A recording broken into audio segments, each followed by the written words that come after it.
Olá, bom dia, boa tarde ou boa noite. Eu não sei que momento você estará ouvindo e assistindo mais essa aula. Estivemos aí 2 sábados fora do Brasil, mas já voltamos e agora vamos dar sequência ao nosso estudo. E hoje nós vamos finalmente finalizar o estudo sobre as pedras do peitoral do sacerdote. Eu espero que vocês tenham tido e tenham aproveitado profundamente esse, esse estudo que a gente fez aí com muito carinho, como está fazendo, né? Com muito carinho, com muita vontade aí, com muita atenção. É muito importante frisar que esses estudos, mais do que isso é um detalhe muito importante. Esse estudo, mais do que tratar de um conhecimento a respeito de um determinado assunto, é muito importante que a gente consiga aplicar isso para a nossa vida, né? Para a nossa vida. E essa é a proposta que nós temos ao passarmos aqui o estudo do santuário. Então vamos dar sequência. Nós terminamos o estudo das pedras específicas, né? Das pedras específicas. E agora vamos dizer assim, nós vamos dar uma trabalhada um pouco mais nos detalhes, vamos dizer assim, nos detalhes. Porque quando nós olhamos para esse grupo de 12 pessoas, 12 nomes, Naftali, Dan, Efraim, Manassés, Rubens, Zebulon, Issacar, Asser, né? Judá, né? Levi. Quando nós olhamos para esses 12 nomes que foram escritos naquelas pedras, o que que a gente observa nesse processo? Nós podemos ver nas características de cada um deles o trato de Deus com a humanidade. Porque eu já disse isso em aulas passadas, que de alguma forma,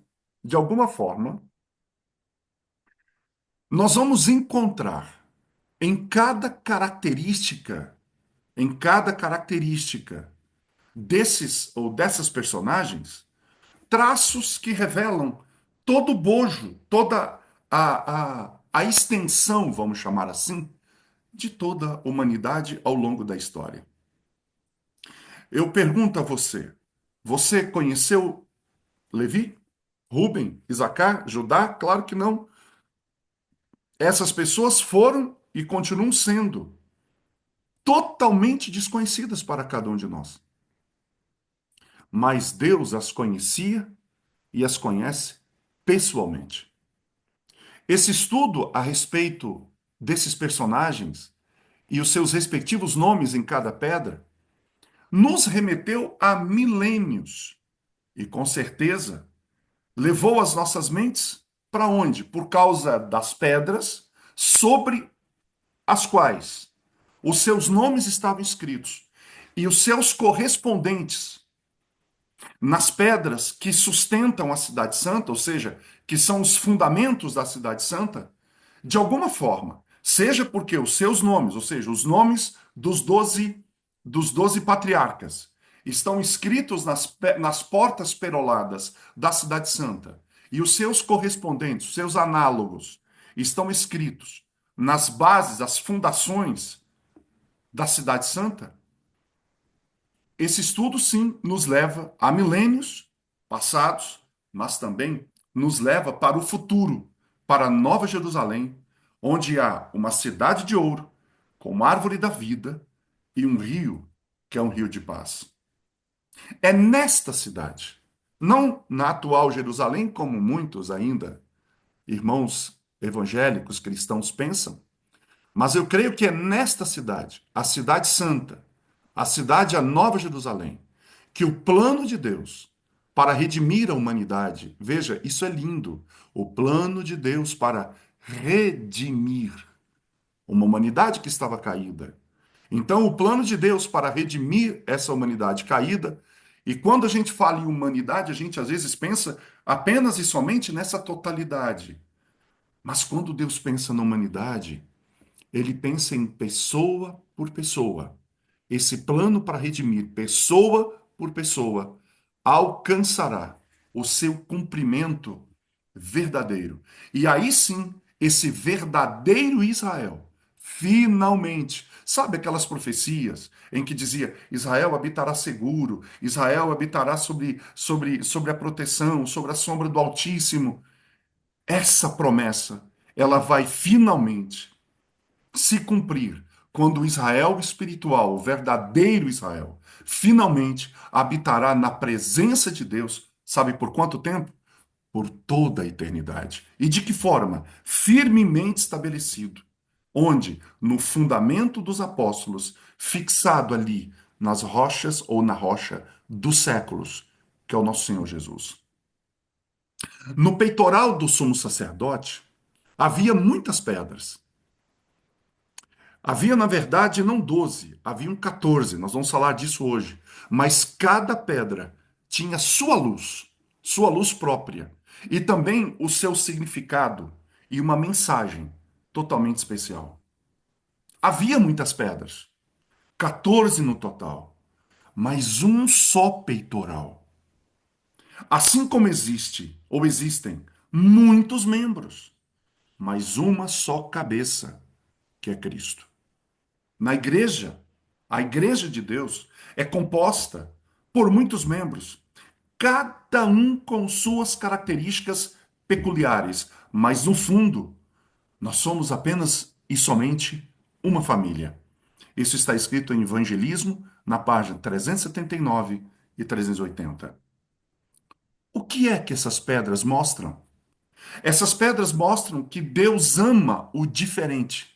São pedras diferentes, com brilhos diferentes, com estruturas diferentes, com formações diferentes.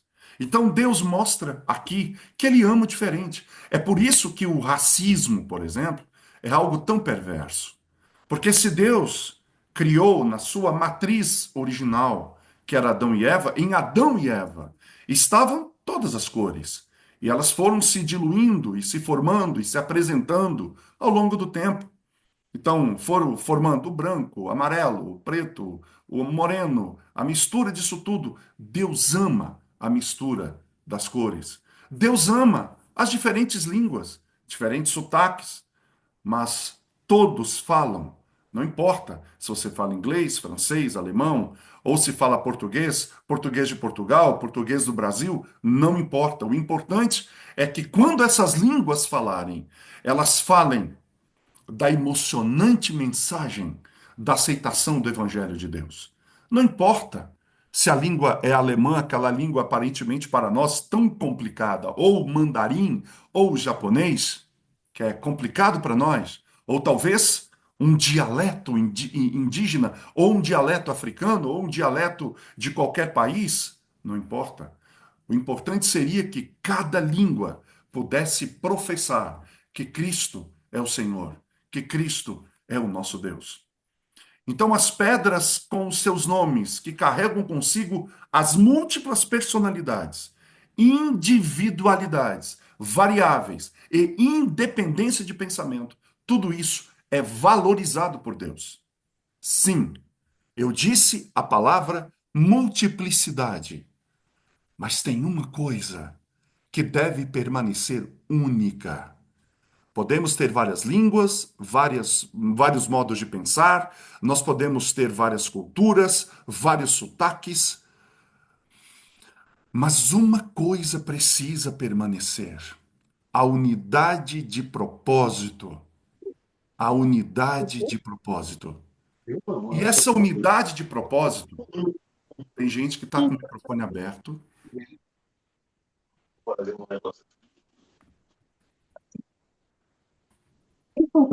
Sara, você está com o microfone aberto.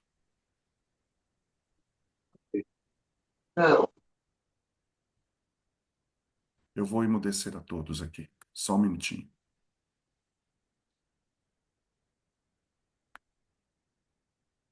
Isso nos atrapalha um pouco aqui. Nos ajudem, por gentileza.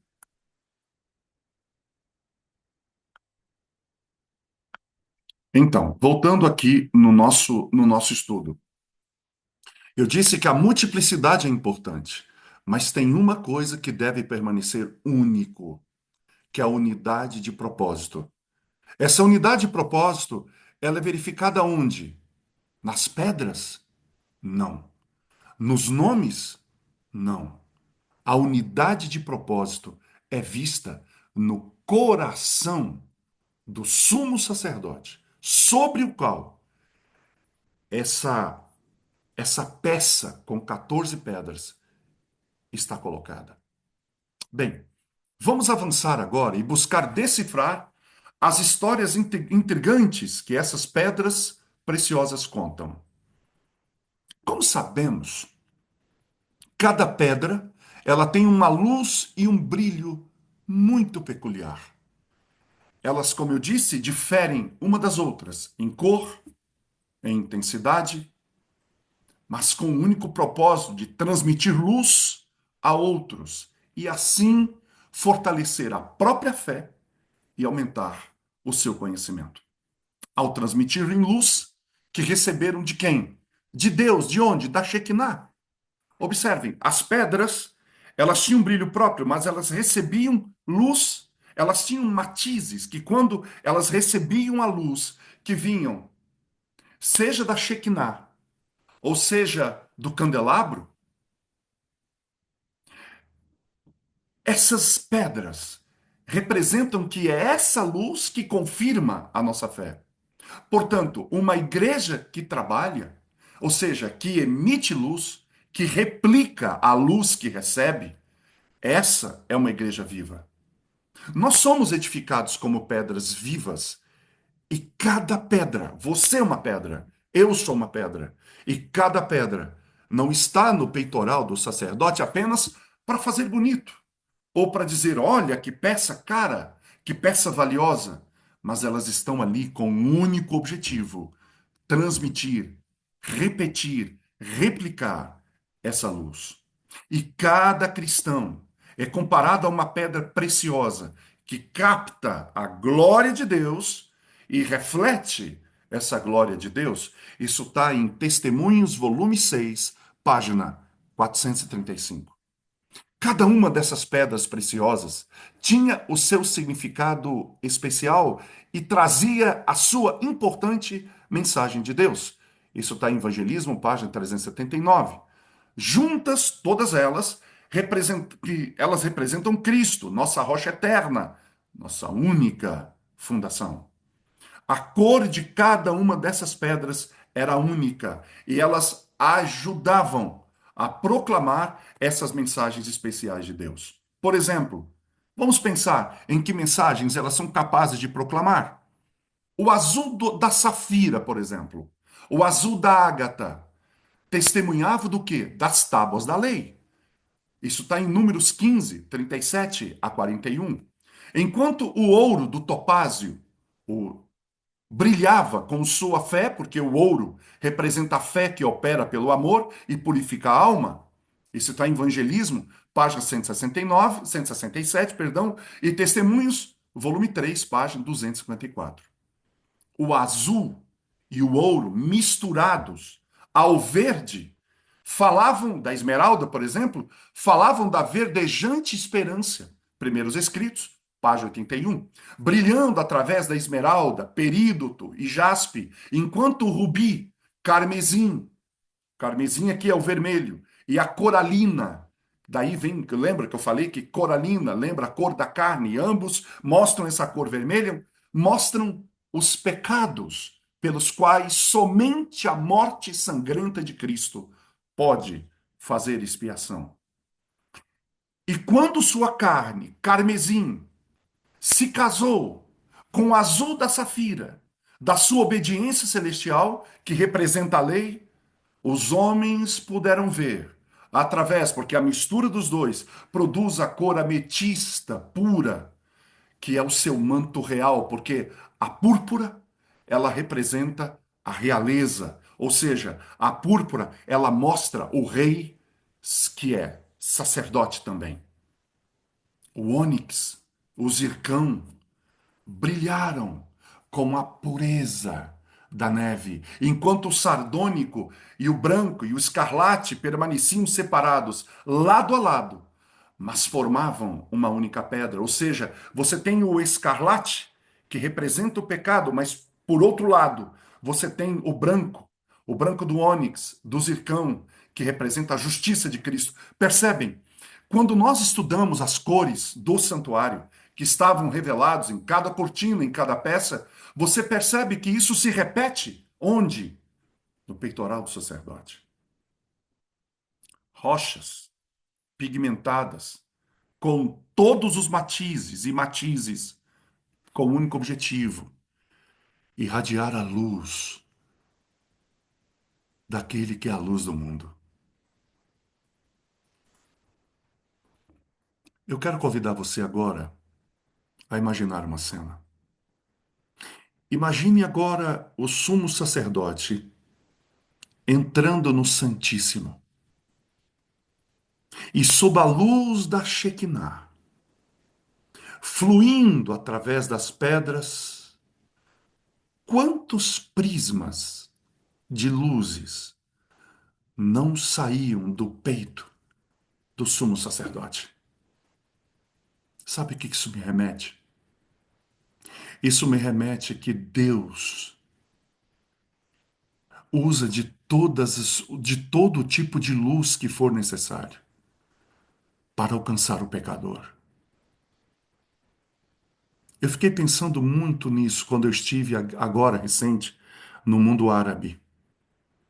Tivemos ali no Catar, em Omã, tivemos em Dubai, tivemos em Abu Dhabi. Pessoas do mundo inteiro estão vivendo ali.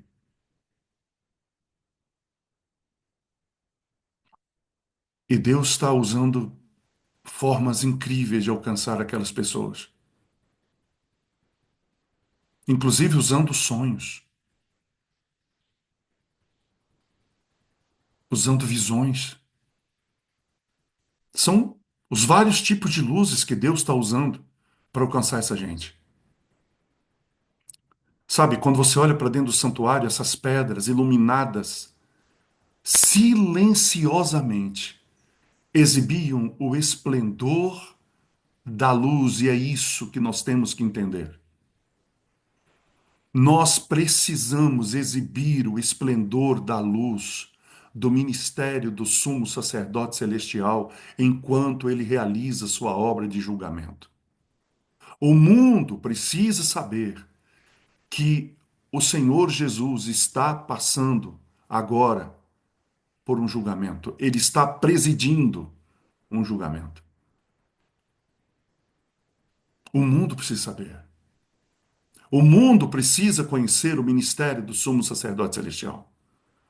É por isso que compreender e estudar o santuário é tão fundamental para esses dias. Foi o Senhor Deus que criou e ama essas cores. E não seria diferente com as pedras que ele escolheu pessoalmente para preencher o peitoral de Arão. Porque além de transmitir ideias preciosas por meio de suas cores, veja, isso aqui agora é muito importante você entender isso.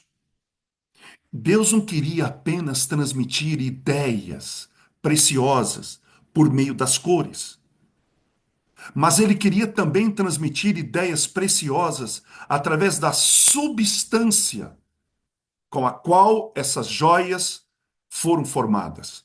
Isso também tinha um significado especial. Por exemplo, 7 dessas 12 pedras eram provenientes da sílica. E o que é sílica? Sílica é areia. Areia. Areia comum. Aliás, coisa que eu mais vi na Arábia foi areia. 60% da crosta terrestre é formada, é constituída de sílica, de areia. Então, 7. 3 pedras foram geradas pela alumina, ou seja, barro, argila, que nos rodeia. Então veja, praticamente quase todas as pedras eram formadas de areia e barro. E aí nós temos que fazer perguntas, não é?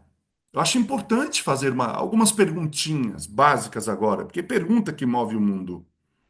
Como que a areia caseira ou caseira e a argila comum pode se transformar em tão belas joias? Será que é isso que Paulo estava querendo dizer quando ele diz que o poder de Deus se aperfeiçoa na fraqueza?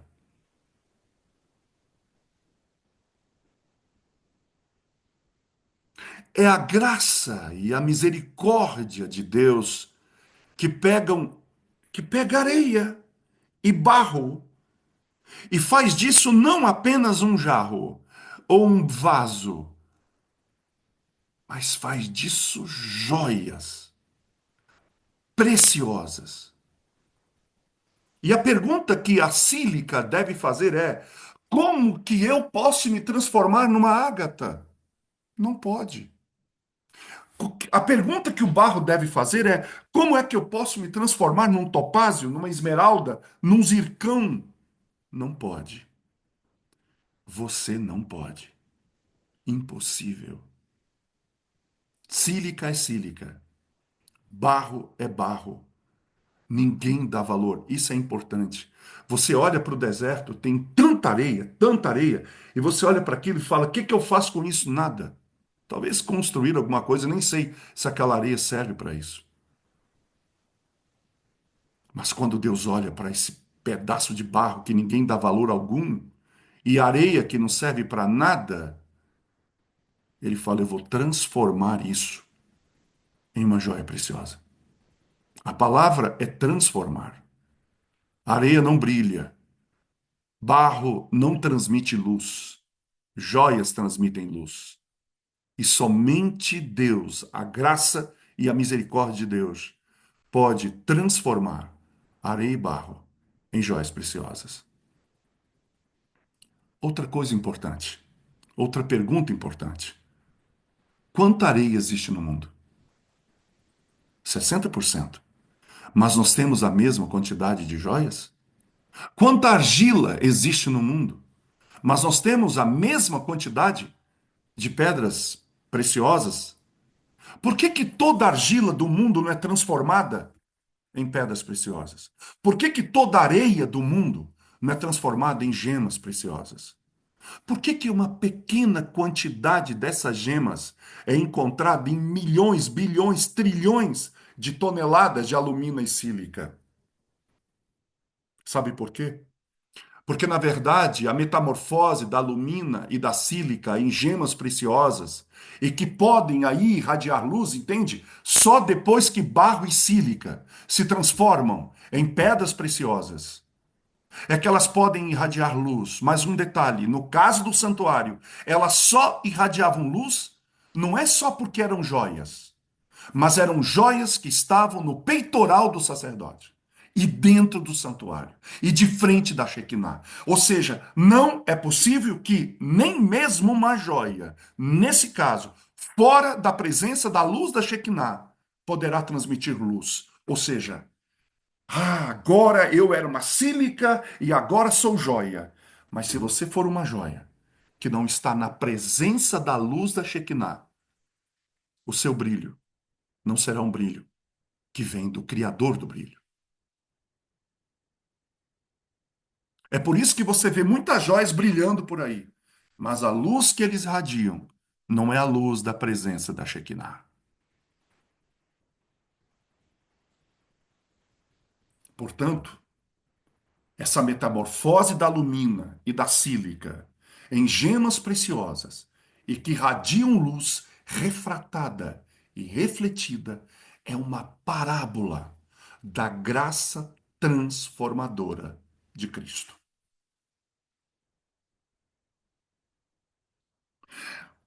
Sabe, o que mais esses cristais e rochas têm a nos dizer. Eles têm a nos dizer que também Deus, de alguma maneira misteriosa, transforma a alma pecadora, tornando-a em um filho e filha da luz.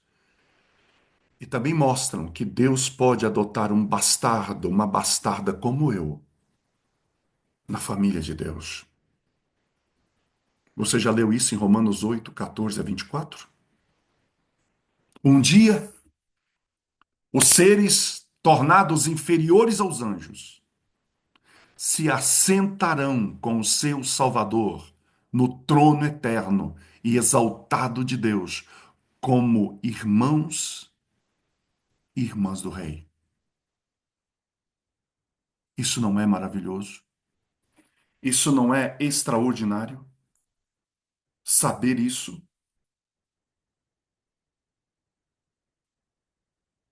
entender isso, isso não é maravilhoso? O que Deus tem preparado para nós?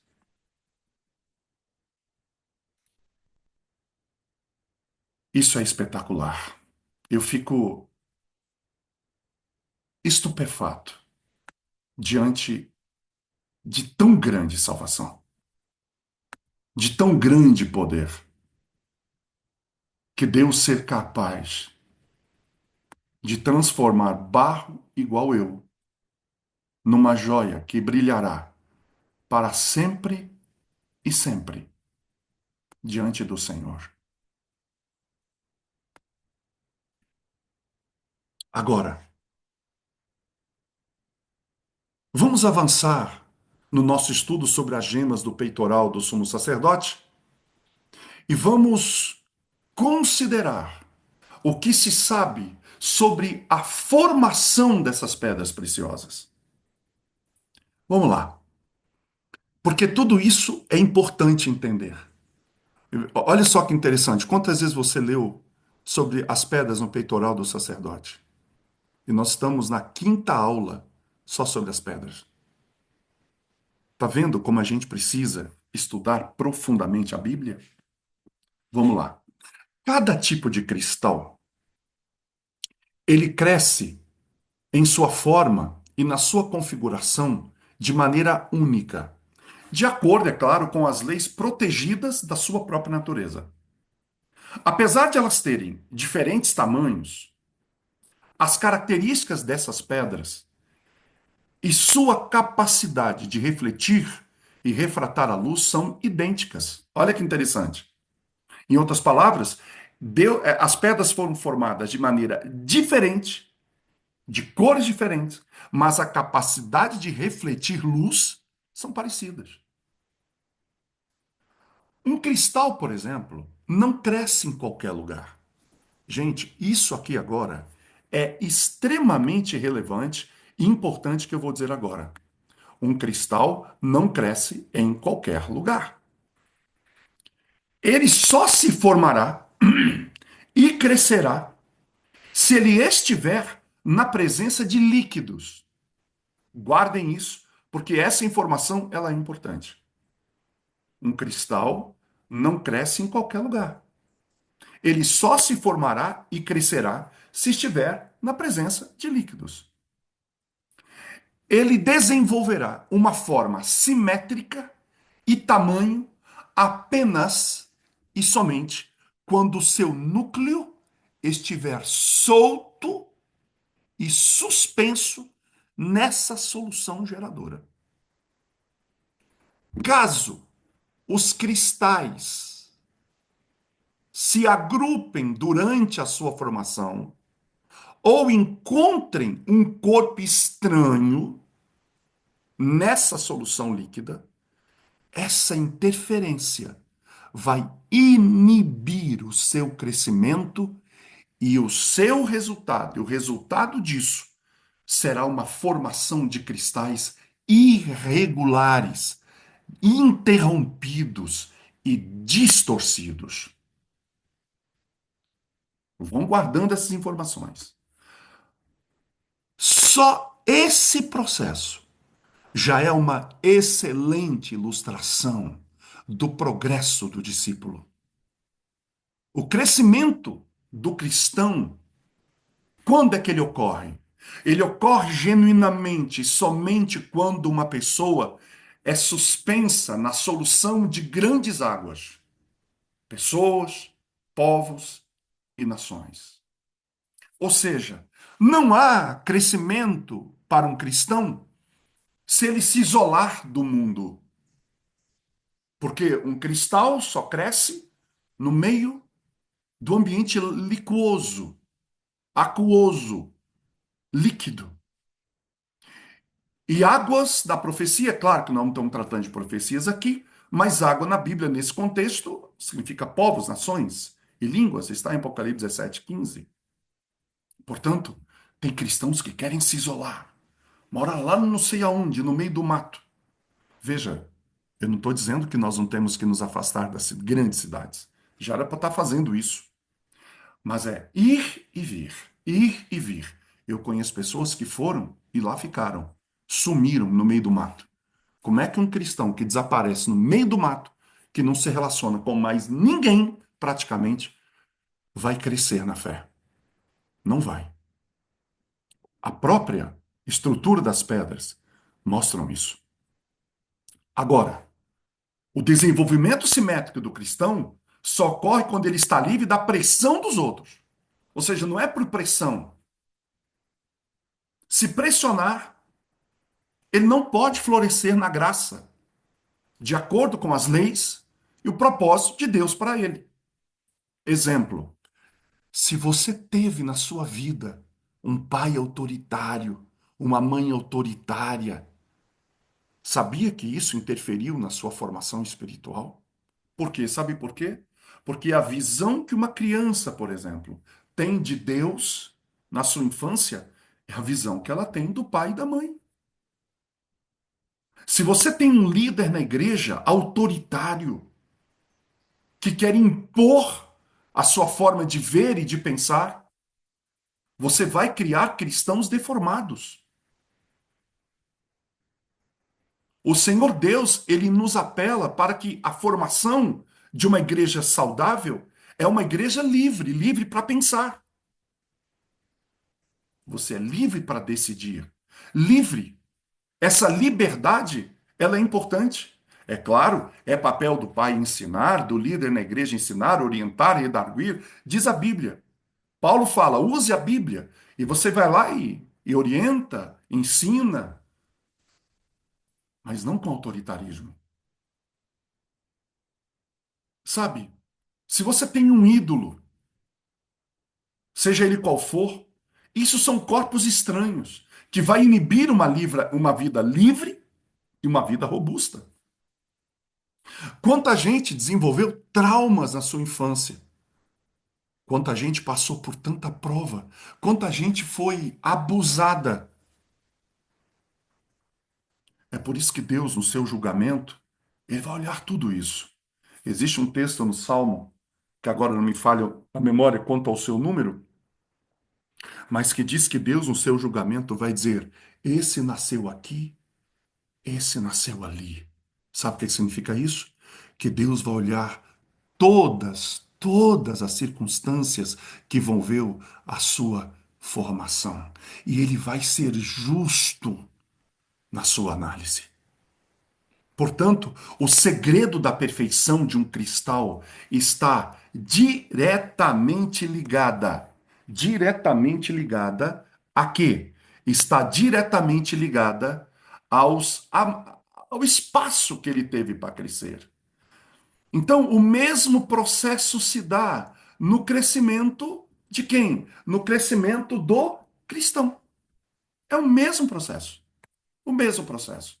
Por exemplo, eu sou mega contra, pessoalmente contra, a esses grandes agrupamentos de cristãos, grandes igrejas, grandes enclaves denominacionais. Sabe por quê? Porque grandes igrejas tendem a falhar em desenvolver seus talentos como adultos. Particularmente, isso é opinião pessoal. Eu não sei, aliás, se vocês depois até quiserem deixar aqui os seus comentários, o que que vocês acham a respeito disso, mas eu penso que Na minha opinião, humilde opinião, eu penso que uma igreja não deveria ter mais do que 50, 70 membros. Máximo. Para mim, isso seriam igrejas poderosas, porque daria espaço para muita gente desenvolver, trabalhar e tudo mais. E as pessoas teriam mais proximidade uma das outras. Muito mais proximidade. Muito mais proximidade. Teria uma igreja muito mais unida. Pensa, uma igreja como a da Lagoinha, por exemplo, 30 mil membros. Tem gente que nem se conhece ali. Agora imagina uma igreja, uma comunidade onde essa igreja se reúne ali com 70, 50, 60, 80 pessoas, 100 talvez estourando. Que maravilha que seria. Então você pega, por exemplo, uma igreja de 1.000 membros. Sabe quantas igrejas você teria na cidade? 10, ao invés de uma. Ao invés de uma igreja grande num lugar só, você teria 10 igrejas espalhadas por vários bairros na cidade. Percebe? Percebe a visão?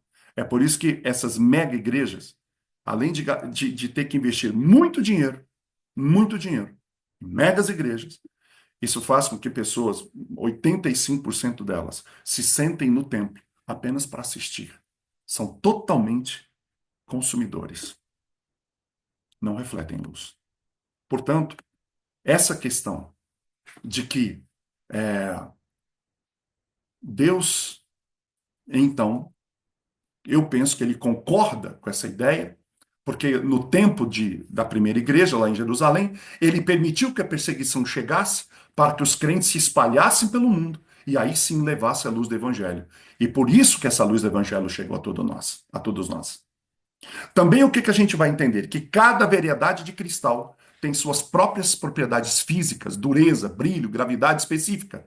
Cada uma tem as suas propriedades ópticas, índice de refração, capacidade de absorver certas frequências de luz. Algumas são transparentes, outros translúcidos, enquanto outros são opacos. Eles diferem na cor, em sua capacidade de refratar ou dobrar as ondas de luz, e eles também diferem nas suas propriedades químicas. Todas as qualidades das pedras dependem das suas composições químicas escondidas ali, onde? Na escuridão da Terra. Essas formações rochosas, o que que eles aguardavam? Elas aguardavam ansiosamente a picareta do mineiro e o cutelo e o modo lapidário para serem descobertas, polidas, tratadas, para só assim e somente assim poderem ser vistas pelos homens em sua beleza e esplendor. Agora, para refletir luz, elas precisam ser cortadas, polidas, as arestas devem ser removidas. E esse é um processo doloroso, mas ele é necessário. Às vezes, dói esse polimento que Deus faz e quer fazer em nós. Dói essas arestas que nós carregamos conosco. E sem esse processo de polir as arestas, pare para pensar na sua vida agora. Que arestas Deus tem polido em você? Seja no seu comportamento, nas suas emoções, na maneira como você trata as pessoas, na maneira como você lida com os problemas, na maneira como você encara a vida, nas palavras. Sem esse processo de aparar as arestas, nenhum de nós estaríamos preparados para ocupar um lugar no peitoral do sacerdote no templo de Deus.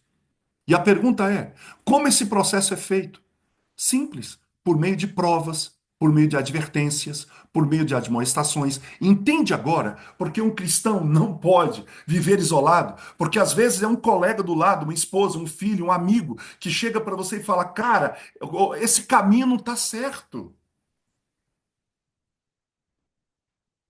É assim que Deus procura preparar para cumprir o propósito dele em nós.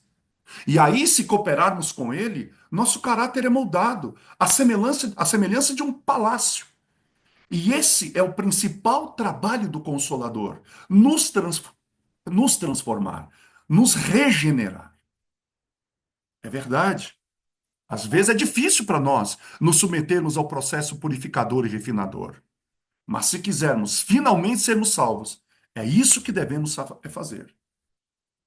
Nós somos as pedras do peculiar e particular tesouro de Deus. Nós somos suas joias. Às vezes, podemos olhar e vermos que um grupo de verdadeiros crentes parece ser um pequeno número, mas aos olhos de Deus, eles são muito preciosos. Ou seja, pelo cutelo da verdade, você foi tirado, você foi tirada, como pedra bruta da pedreira do mundo, e trazido e trazida para a oficina de Deus, para ser lavrado, para ser lavrada, e moldado e moldada. Mas mesmo em estado bruto, você já era uma pedra preciosa aos olhos de Deus, porque senão ele nem teria te buscado. Portanto, não tenham medo de serem lapidados por ele. O machado, o martelo, o cinzel são provas que estão, mas elas estão na mão daquele que é hábil.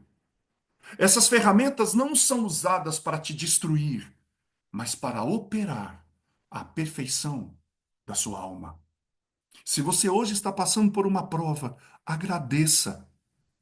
Deus diz em Apocalipse 3: Eu repreendo e disciplino a todos quanto amo.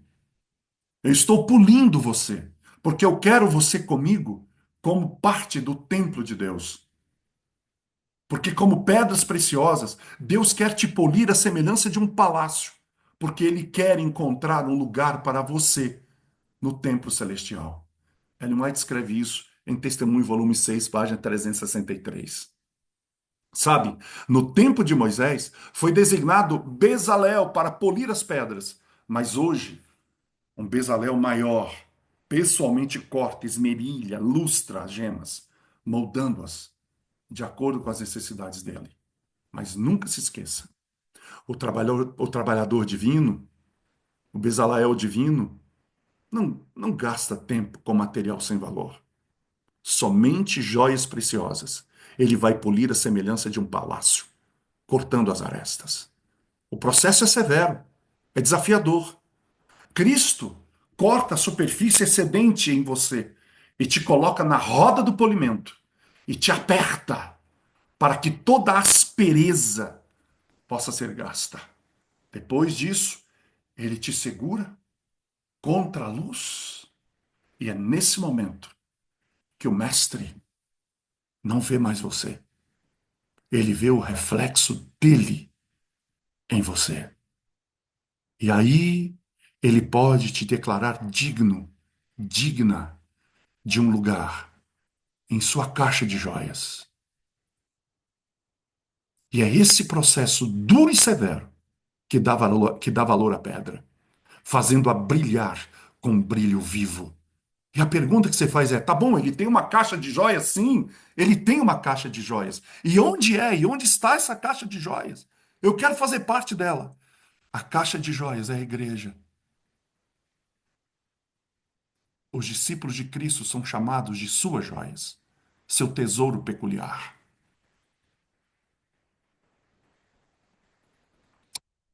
E por que que o lapidário se preocupa? Ele pede a colaboração de cada gema. Você tem colaborado com a obra do lapidário em sua vida? E a pergunta é: como é que você pode colaborar com o lapidário? Deixa eu dizer uma coisa para você. Eu quero te fazer uma pergunta. Uma pergunta muito sincera.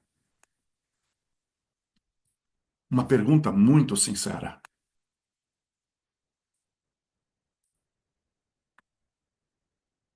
Qual é o maior milagre de Jesus? Qual foi, na sua opinião? Quando você estuda os evangelhos, qual foi o maior milagre? Talvez você possa pensar, quiser colocar aqui no chat, para ter uma participação, qual foi o maior milagre dele? Para você foi a ressurreição de Lázaro? Para você foi a cura do cego de nascença? Ou a ressurreição da filha de Jairo? Ou talvez a cura do homem da mão ressequida? Do tanque de Betesda? A cura do filho da viúva de Naim?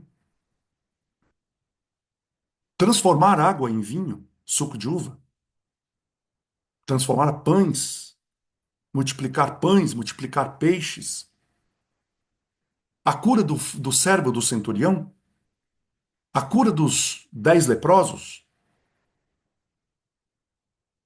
Qual foi? O maior milagre não é esse, sabe por quê? O maior milagre é quando uma pessoa o aceita como Salvador e Senhor. Sabe por quê? Porque quando Cristo chegou diante do túmulo de Lázaro e disse: Lázaro, vem para fora, a morte não teve escolha. Aliás, a não ser esta, de sair fora e deixar que a vida entrasse. Quando Cristo chegou para o mar e disse: Mar, acalma-te, aquieta-te, o mar não teve outra escolha a não ser aquietar. O mar só podia fazer uma coisa: obedecer. Mas quando Cristo chega para alguém e diz: Filho meu, dá-me o teu coração, você pode dizer não. Por isso que quando uma pessoa diz sim para o evangelho, e um sim verdadeiro, um sim genuíno, esse é o maior milagre. E é nesse sentido que você precisa cooperar com Deus. Não na salvação, mas cooperar na aceitação. Na aceitação. Para o lapidário fazer essa obra em sua vida, na minha vida, você deve não somente se submeter a essa obra da mão divina, mas também colocar à prova cada tendão e músculo espiritual, para que o caráter se torne mais puro, as palavras mais úteis e as ações que Deus possa aprovar. Sabe, nós temos que orar para que o Espírito Santo nos dê graça e paciência para suportar, porque não é fácil. Não é fácil suportar esses cortes, esses polimentos. Mas é por esse meio que a igreja, num esforço cooperativo, deve difundir a luz daquele que é a luz do mundo. Hoje, nosso sumo sacerdote carrega eternamente o nome de cada um gravado em seu coração, para que a glória de sua igreja possa brilhar nas trevas deste mundo. E eu tenho certeza que ele está muito próximo de completar essa caixa de joias. É por isso que uma pedra que não brilha não tem valor. O verdadeiro valor de uma igreja não está no teto, no cimento, nos vidros, nas coisas, nas caixas de som, não, não, não. Mas nas pedras vivas que habitam dentro dessa caixa, que captam a luz brilhante do Pai, o principal, o sol da justiça, e aí irradia isso para o mundo. E aí, quando a gente olha através dos tempos que se passaram desde aqueles dias apóstolos, você vai ver que a construção do templo nunca cessou. A gente olha que às vezes a gente tem que parar para pensar por que que a gente sabe do que sabe hoje. Por que que hoje, em 2026, eu sei o que sei, você sabe o que sabe? Imagina se esses que lá no passado conheceram essa luz não tivessem transmitido essa luz. Hoje, a gente não a teria.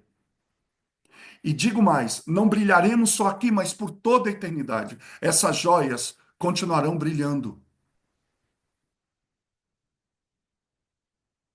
Quando Deus escolheu cada uma daquelas pedras, ele queria que a cor da gema, sua substância, cristalização, agregados, refletissem a mensagem de encorajamento, mas também de alerta, de crescimento do caráter que Deus planeja para cada tribo que é representado por aquela pedra.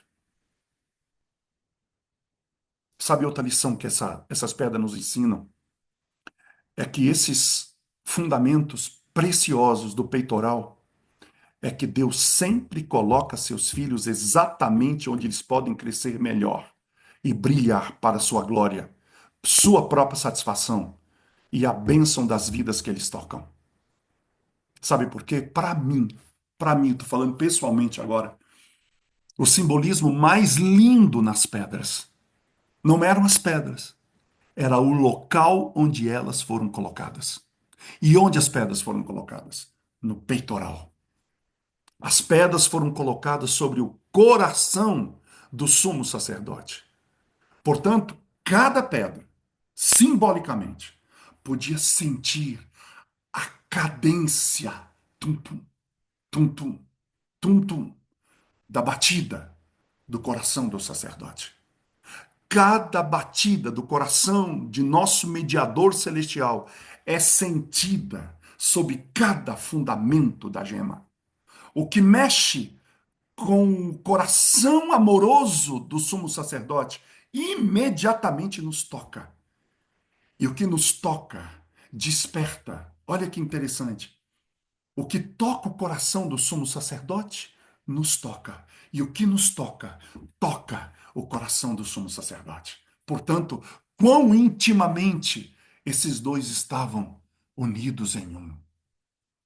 O peitoral sempre deveria ser colocado no coração do sumo sacerdote, quando ele ministrava no lugar santo. Eu acho que é esse quadro que estava na mente de Paulo quando ele escreveu em Romanos 8, 38 e 39. Porque estou convencido de que nem a morte, nem a vida, nem anjos, nem demônios, nem presente, nem futuro, nem qualquer poder, nada poderá nos separar do amor de Deus que está em Cristo Jesus, o nosso Senhor. Você está no coração do sumo sacerdote. Você é uma pedra preciosa para Deus. E o que te toca, toca a Ele. O que toca a Ele, te toca. O que te toca, toca a Ele, com certeza. Mas o que toca a Ele, tem tocado você? Agora, nós não poderíamos deixar passar de jeito nenhum, sob nenhuma hipótese, duas pedras importantíssimas no peitoral do sumo sacerdote. Sabe quais nós estamos falando? Das duas gemas, Urim e Tumim. Essas duas pedras foram colocadas, orientação de Deus que Deus deu a Moisés, colocadas ali no peito. Eram as duas pedras do julgamento. Lutero, né, traduz essas pedras como luz e retidão. Em alemão, Licht und Recht, enquanto a Septuaginta usou os termos gregos delossis kai aletheia, que significa manifestação da verdade. É interessante que essas pedras são nomeadas 7 vezes nas Escrituras. E qual o significado de Urim e Tumim? Eu já vou dizer logo, Urim e Tumim eram diamante, tá? Já vou adiantar a curiosidade de vocês. E ali essas pedras significavam, então, a resposta de Deus. Então, no hebraico, a palavra luz é derivada de uma raiz que significa Ur. Lembra? Lembra que interessante? Da cidade de Ur, luz. A luz do evangelho. Deus não escolheu Abraão. Gente, Deus é incrível, né? Ele pensa em tudo. Ele escolheu Abraão para dar luz ao mundo de um lugar que chamava Ur, que no hebraico significa luz. Por isso que Isaías vai dizer: levante-se, porque a sua luz chegou. Então, Urim significa luz. O iluminado, né? Iluminação, instrução, é símbolo de felicidade. Então, a função do do Urim, era instruir para trazer felicidade, ou iluminar em casos de dúvida, dirigir em tempos de incerteza. Já Tumim vem do verbo completar, terminar, consumar, tornar perfeito, que vem do tamã e aponta para a aceitação da vontade de Deus. Então, quando queria-se que Deus dissesse, para onde vamos? O que faremos? Aí Deus dizia, vai para lá. Era isso, Deus dizendo, sim, concordamos com você. Deus diz, olha, o que vocês estão fazendo está certo. O Urim iluminava, era o sim. Mas quando o Tumim iluminava, Deus dizia, não. E aí sabe o que o Tumim significa? Amém. Ou seja, tá bom. Se o Senhor quer assim, que assim seja. Ou seja, em outras palavras, o Urim e o Tumim, eles apresentavam a vontade de Deus. Também o Urim e o Tumim, né, alguns antigos sábios, eles diziam que Urim e Tumim é dar a palavra final. Deus é quem dá a palavra final. A gente quer ir para tal lugar, mas o que que tudo bem, Deus, podemos ir. Aí o Urim iluminado eu falar, pode ir, a palavra final é dele. Eu posso querer ir, mas a palavra final é dele. Por isso que a gente diz, Senhor, eu vou fazer essa viagem, porém faça-se a tua vontade. Senhor, eu estou querendo fazer isso. Se for da tua vontade, é como se eu dissesse, olha, eu quero fazer isso, mas a palavra final é tua. E nós vamos aceitar. Se o senhor disser sim no Urim, mas se o senhor dizer não no Tumim, a gente vai dizer amém, que a sua vontade seja feita. Será que é assim que os cristãos agem hoje? Alguns sábios antigos afirmam que a palavra Urim e a letra hebraica Aleph foi gravado, enquanto o Tumim era a letra Tal. Então, mesmo que não possa ser provado, Urim começa com Aleph, e a primeira letra do alfabeto hebraico, enquanto Tumim começa com Tal, a sua última. Em outras palavras, Cristo, quando diz que Cristo é o Alfa e o Ômega, ou quando ele é o Aleph e o Tal, sabe o que ele está dizendo? Não é só o princípio e o fim. Não é só isso. É mais do que isso. É que o Alfa e o Ômega, o Aleph e o Tal, representa toda a extensão do alfabeto. Por exemplo, quando a gente assim, de olha, fulano de tal completou de A a Z. O que você está dizendo? A Z é todo o alfabeto. E se você quer compor uma palavra, você precisa usar a junção dessas letras de A a Z para formar uma palavra. Então, quando a Bíblia diz que Cristo é o Alfa e o Ômega, quando ele diz que é o Aleph e o Tal, está dizendo o seguinte: além de ser o princípio e o fim, ele está dizendo: eu sou a palavra. Eu sou todo o alfabeto. Eu sou o pensamento de Deus tornado audível, visível. É a personificação da revelação da mensagem do Pai, a expressão da vontade divina. Jesus é o Logos, o conceito, a realidade por detrás das palavras de Deus, vivida, falada, escrita. Ele é o Logos, palavra escrita, ele é o Rema, a palavra separada em segmentos articulados da fala, por meio da qual o Logos, a ideia, é expressa. Em outras palavras, Jesus é o alfabeto total usado pela deidade para formar todas as palavras que revelam a palavra ao homem, a esse homem caído, sobre todos os conceitos e ensinamentos necessários para a salvação.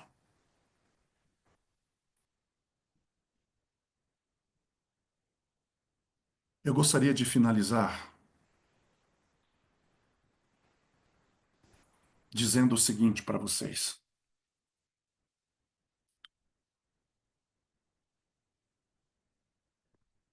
O que que vocês acharam? O que que vocês pensaram de todo esse estudo das pedras do santuário? Eu quero terminar dizendo que hoje a Igreja de Deus na Terra, ela recebe a direção do céu por meio de Cristo, o nosso Urim, o nosso Tumim.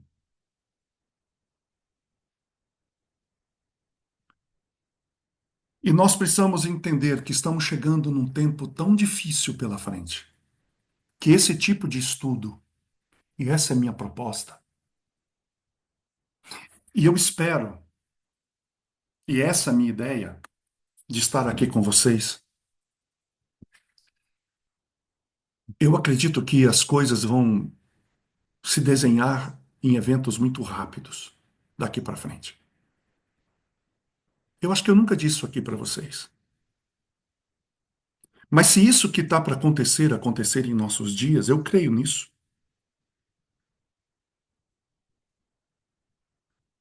Vocês e eu seremos colocados em situações muito desafiadoras. Situações que poderiam nos fazer duvidar. Situações que poderiam fazer a gente querer desistir. Situações que poderiam fazer questionar. O próprio Cristo disse, se possível for, até os eleitos seriam enganados, desestimulados. Eu espero que nessa hora, se você estiver passando por isso, você se lembre desse dia e de todos esses estudos que estamos fazendo aqui. Para mim, o estudo do santuário assim como as profecias, fortalece a minha fé, fortalece a minha convicção de que o homem não podia ter criado isso. Nenhum homem teria capacidade de criar um sistema tão robusto, tão consistente, tão simbólico, mas tão capaz de mostrar a verdade em símbolos como o santuário consegue fazê-lo. Então, o dia que você estiver apertado e se esse dia chegar para você, lembre desses estudos e diga: não, não, eu estudei, eu vi, eu percebi as pedras, as cores. O homem não podia ter pensado nisso. Isso é de Deus. Eu estou seguro, eu estou certo. Eu sei em quem tenho crido. Eu sei que meu Redentor vive e que por fim se levantará sobre a terra. Vê-lo-ei, não com os outros, mas esses olhos o verão. Eu espero que isso fortaleça a tua fé. Essa é a minha principal razão. Não é só para você ter um conteúdo teológico, apenas um conteúdo. Oh, eu sei isso, não. É para que isso te dê tutano, espinha dorsal espiritual.